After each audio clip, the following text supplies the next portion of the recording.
Measles affects hundreds of US citizens every single year, and everyone is talking about it. But you know what people are not talking about? The millions of children who have autism today. A new study came out that shows that autism rates have increased once again, and now they are at 1 in 31 children. RFK Jr. did a press conference going through all of the results. But listen, I get it. He's not an expert. Why should you listen to him? Sure, I get that. Don't listen to him. Let's listen to the actual expert in the room. I'm here as a long-term autism researcher and a clinical psychologist.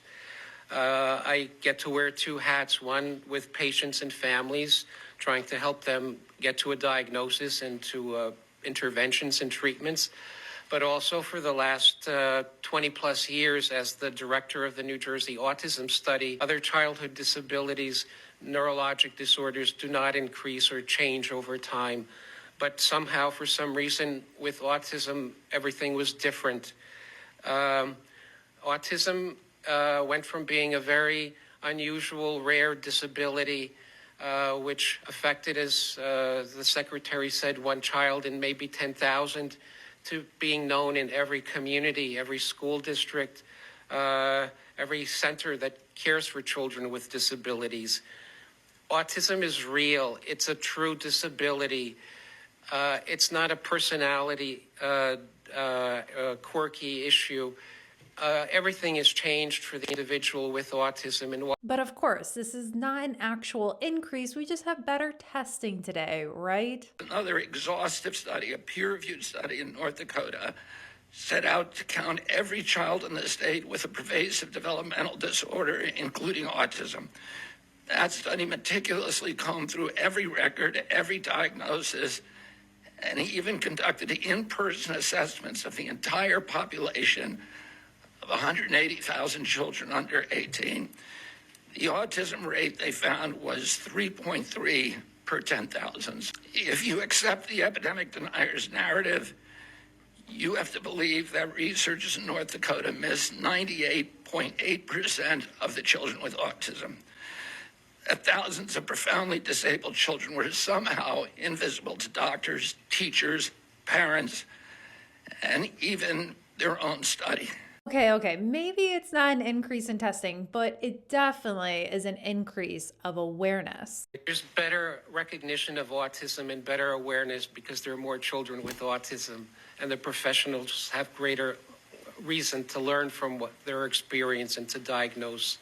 I wish the contrary was true. But autism is not even a big deal. It just makes you a little spicy, a little bit different, right? So about 25% of the kids who are diagnosed with autism are nonverbal, non-toilet trained, and have other stereotypical features, head banging, tactile and light sensitivities, stimming, toe walking, etc. This is an individual tragedy as well. Autism destroys families. More importantly, it destroys our greatest resource, which are our children. These are children who should not be suffering like this. These are kids who, many of them were fully functional and regressed because of some environmental exposure into autism when they're 2 years old. And these are kids who will never pay taxes. They'll never hold a job. They'll never play baseball. They'll never write a poem. They'll never go out on a date. Many of them will never use a toilet unassisted. And we have to recognize we are doing this to our children. I mean, it sucks, but autism is genetic. There's nothing we can do about it, right? This is coming from an environmental toxin. And somebody made a profit by putting that environmental toxin into our air, our water, our medicines, our food.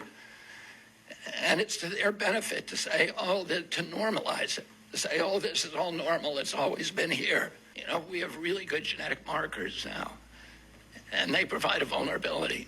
But those genetic markers alone are not going to dictate your destiny. You need an environmental toxin. Many people smoke cigarettes, and only 1 in 5 died from lung cancer. There were 4 of them that didn't. And those were the ones that had some circumstances, probably genetic, that made them more susceptible to it. So there you go. Every single propaganda point that Big Pharma or whoever else has been feeding us for literally years just completely destroyed in one press conference. Autism is drastically rising, and let's say you still don't believe it. Don't you think we should at least find out what is causing autism in the first place? Like, isn't that something we can all agree on? Because right now, experts like to tell you what it's not, but they don't want to find out what it is. If you are one of those people that are screaming about the hundreds of cases of measles that is very normal in the US, but not the millions of cases of autism, then you've completely lost the plot. Best thing Kennedy has ever said, that in order for us to save our country and our children, we need to love our kids more than we hate each other. It's time we shift our focus. But as always, let me know your thoughts about this and make sure you're following me for more.